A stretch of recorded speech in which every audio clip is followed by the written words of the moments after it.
The satellite images show Chinese H-6 bombers on a runway on an island that's called Woody Island. Now, Woody Island is in the Paracel Islands in the South China Sea.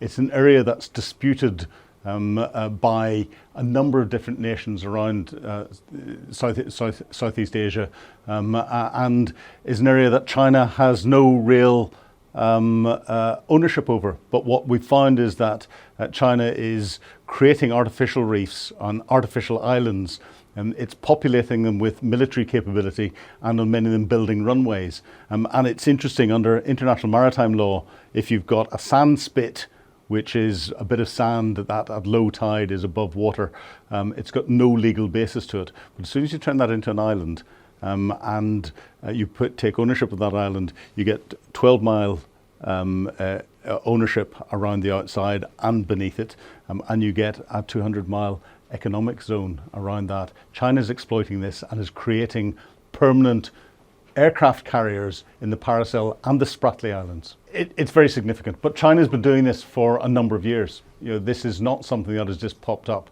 We've been watching China trying to take over areas in the Paracel and Spratly Islands in particular, creating these artificial islands, militarizing them to give them an air force capability, to give their bomber forces an extended range, but also to be able to put anti-shipping capability in there to help control the waters that are around there. And that's why we see a lot of Western nations carrying out what are called freedom of navigation exercises, sending warships through the area, through international water, which upsets China enormously. What they're doing is they're trying to dominate the area. That will allow them to continue to threaten any force that would come and intervene against them if they decided to take Taiwan by force militarily.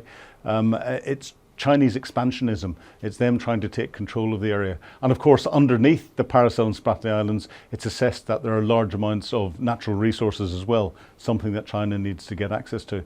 It all comes down to disputed areas that come under the 9-dash line and other different claims that they have put out over the years. This in itself is not a precursor to an invasion of Taiwan, but you have to look at the indicators in its widest sense.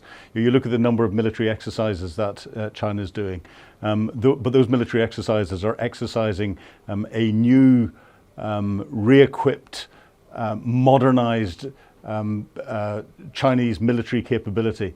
They're launching about the equivalent of number of ships that we've got in the Royal Navy every year. They're producing power projection capability. So they've just launched the 3rd aircraft carrier, and that has been worked up around the area. Power projection in military terms has been able to pick up military capability, take it somewhere and do something with it. And a lot of the exercises that they're planning are planning across beach, island invasions and everything else. And then they want to dominate the area, and this is them dominating the area from an economic perspective, but also to protect their forces that are in there. The indicator to me that has been significant in recent months is seeing some other satellite pictures of Chinese barges. And these barges are deliberately designed with a 100-meter long ramp at the front. They can be connected together, and they've got big piles that they can put down into sand. They're effectively creating the equivalent of the old Second World War Mulberry Harbour. And when you're carrying out an island invasion, these are critical across beach invasions, so that you can get your logistic forces, you can get your heavy forces in as quickly as possible. They're essential, but you only build them for one reason. These have only got one use, and once you build them, you want to use them. China's now got them, and they've been practicing with them. That concerns me. It's not just an attempt to test United States commitment to defending Taiwan should there be an attack. It's actually much wider than that. It's a wider political statement about the control of the South China Seas and who's got dominant control. China's trying to say they belong to us. You cannot go through them because this is equivalent to Chinese national territory. The response that's coming from the West, the Americans are doing it. I think the USS Nimitz is doing it as we speak. Is carrying out a freedom of navigation exercise through the area. So is passing the islands in international waters to say that, no, we've got every right under international law to come through here. We're going to see the same with HMS Prince of Wales and the multinational naval task force that's supporting it, going down into the area. And we see this quite frequently. There's a German ship went through the area only last month, I think.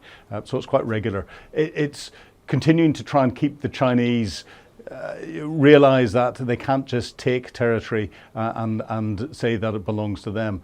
But there's a continual spat going on in the area. Chinese Coast Guard ships are attacking Philippine naval ships, stopping them, reinforcing the islands that belong to the Philippines. There's a lot has been going on here for a number of years now, and we just aren't getting it reported properly in the West. The bombers that have come in, the advancement that's been on them is it's been assessed that they've now been made nuclear capable, able to carry air-launched tactical and medium-range nuclear capability.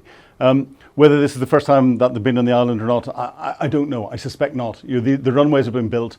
China has been deploying military capability as part of its exercises out to the runways on not just this island, but a number of others that are around in the Paracel Island group and the Spratly Island group. And it's something that they're continuously doing as they practice and prepare their troops for whatever options they're looking at in the future.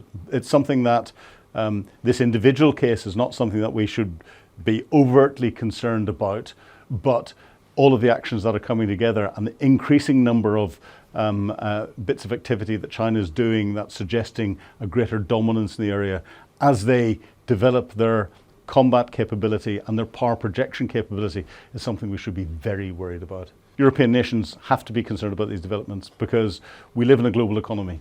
A large proportion of the goods and services, and the goods in particular that Europe imports comes from Southeast Asia. A lot of it comes from China itself, but across Southeast Asia, and uses these sea lines of communication. And as soon as we get a nation trying to disrupt access to sea lines of communication, as soon as we get nations suggesting that they're going to take territory by force, we have to be concerned.